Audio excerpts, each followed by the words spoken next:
Tapi racun tua dan yang lainnya berbeda. Dalam pertempuran ini, saya berpikir tanpa kesulitan, dan akhirnya membunuh kuil Wushuang di tengah jalan. Anjing elang ini dibudidayakan dengan hati-hati oleh klan. Datang dan lihat apa yang telah kita peroleh. Meskipun aturan dunia peperangan utara adalah hadiah rampasan perang setelah diserahkan, hadiah untuk jasa dapat didiskusikan, tetapi tidak apa-apa untuk berpaling dan yang lainnya terlebih dahulu. Luli langsung memotong lengan pria kekar dengan energi pedang, mengambil cincin luar angkasa, dan begitu dia memeriksanya, wajahnya sangat bagus. Menjadi kaya. Orang-orang ini benar-benar kaya. Qin Yichen hanya tersenyum dan tidak berbicara, karena dia tahu bahwa dia pasti akan mendapatkan keuntungan dari pertempuran ini. Sementara Yan Ying menyapu medan perang, tambang Fei saling. Beberapa siluet terbang dengan cepat, ekspresi cemas, berteriak, semuanya, pergi sekarang. Pemimpin yang bertanggung jawab untuk menjaga tambang roh terkejut. Apa yang terjadi? Ditakuti di depan. Sisa-sisa perang utara mulai melakukan serangan balik. Apa? Tanda seru. Bagaimana ini mungkin? Tanda seru. Bagaimana sisa-sisa perang utara bisa mengalahkan orang dewasa? Begitu kata ini keluar, roh saya penuh dengan kengerian. Bahkan jika mereka tidak mengetahui keberadaan Istana Swimming, mereka juga tahu bahwa kekuatan Sahao Tian dan Gaoling Suguan tidak akan kalah dari Bei Hongyu. Semua orang tidak pernah berpikir bahwa mereka akan dikalahkan. Bahkan jika kata itu hilang, dalam 1000-1000 tahun yang hilang tanpa pertempuran, orang-orang di alam semesta akan segera melupakannya. Aku akan memberitahu tambang. Beritahu aku, waktunya mendesak, spirit kristal penting. Saat berbicara, pembangkit tenaga listrik itu bahkan lebih malu. Hancurkan rohku sekarang.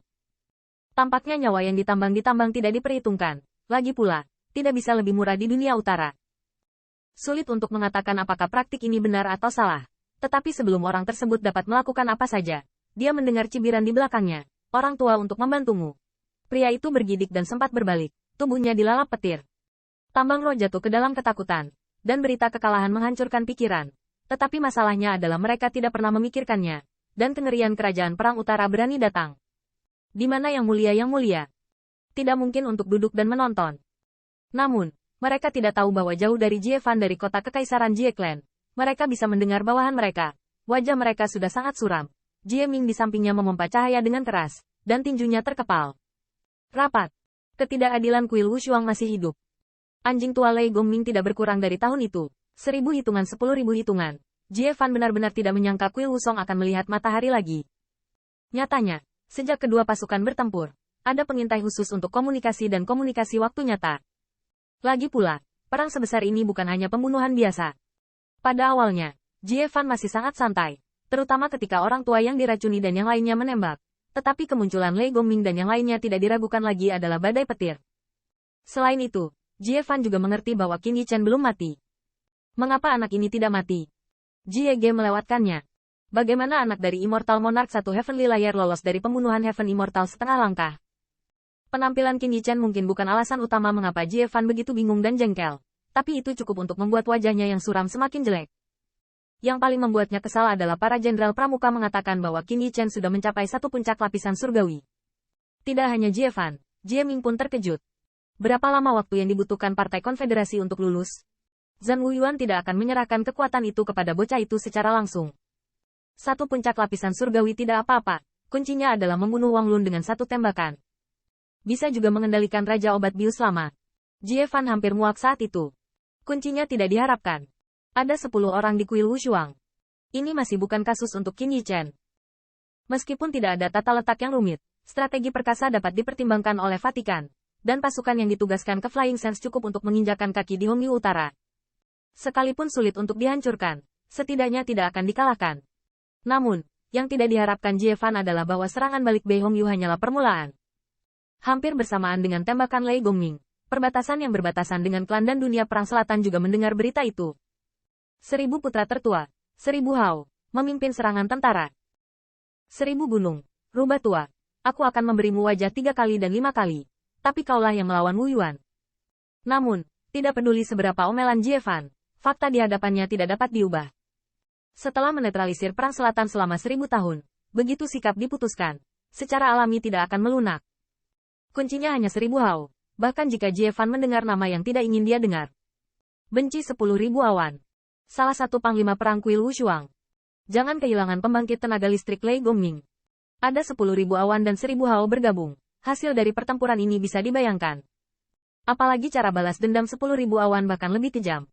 Bahkan 1.000 hao yang bersekutu dengan mereka terbunuh sepanjang jalan, dan beberapa dari mereka terlihat seperti kulit kepala. Terlebih lagi, untuk dunia perang selatan, meskipun zona perbatasan juga memiliki master domain, itu tidak defensif seperti dunia perang utara. Kuncinya sama sekali bukan Bloodhouse di hadapan Blood Palace. Hal yang paling menyusahkan Fan Fan adalah tambang roh Feisa telah dijarah. Ini adalah salah satu dari 7 tambang roh Jizu. Artinya bisa dibayangkan. Namun, Jie Fan tidak bisa makan makanan kering. Ketika dia mengetahui bahwa situasinya telah berubah, dia ingin mencoba.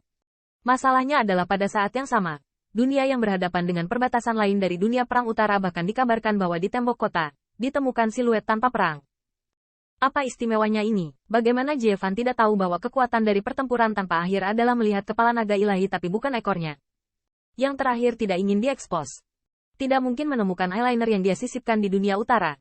Dan Zhan Wuyuan telah muncul di tembok kota. Itu adalah pencegahan yang tak terlihat. Dia pergi untuk membantu domain pasir terbang. Dan jurang yang tak terhindarkan pasti akan segera ditembak.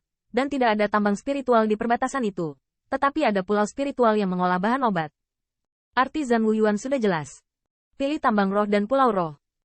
Ini bukanlah konspirasi. Tetapi konspirasi kekaisaran yang langsung dan sombong. Sebelum pertempuran yang menentukan tercapai, sebagian besar ketiadaan pertempuran terutama adalah pencegahan. Lagi pula, perang juga membutuhkan seperangkat aturan. Suasana hati Jie Fan bisa dibayangkan. Dia tidak menyangka, pecundang 100.000 tahun yang lalu, dalam konfrontasi pertama, memberinya begitu banyak kejutan. Omong-omong, di masa lalu, di bawah murka Jie Fan, kemungkinan akan mengabaikan ancaman pertempuran tanpa akhir. Lagi pula, atas dasar dan kekuatan keseluruhan, klan Jie tidak takut dengan perang dunia utara. Masalahnya adalah tidak hanya tidak ada pertempuran, tetapi juga 1.000 gunung. Kekuatan Kaisar Perang Selatan, salah untuk mengatakan bahwa itu tidak menakutkan. Selain itu, meskipun kota 1.000 kota tidak dapat diprediksi, ketika semuanya dipertaruhkan, sarananya bahkan lebih populer, dan diperintahkan untuk memblokir perbatasan semua pihak dalam Perang Selatan, dan membunuh orang-orang dari klan di dalamnya. Tanda seru. Siapapun di atas perintah suci, bunuh tanpa ampun. Dunia Perang Selatan yang makmur juga dipenuhi dengan bau darah saat ini. Di antara mereka, mungkin ada kematian tragis orang tak bersalah, tapi 1.000 gunung tak tergoyahkan. Karena yang disebut akan mati 10.000 tulang, apakah akan menggunakan segala cara untuk menang untuk saat ini? Apalagi, setidaknya 1.000 gunung tidak akan pernah berbaik hati kepada musuh. Sekarang perang telah dimulai, bersiaplah untuk mayat di mana-mana di seberang lapangan.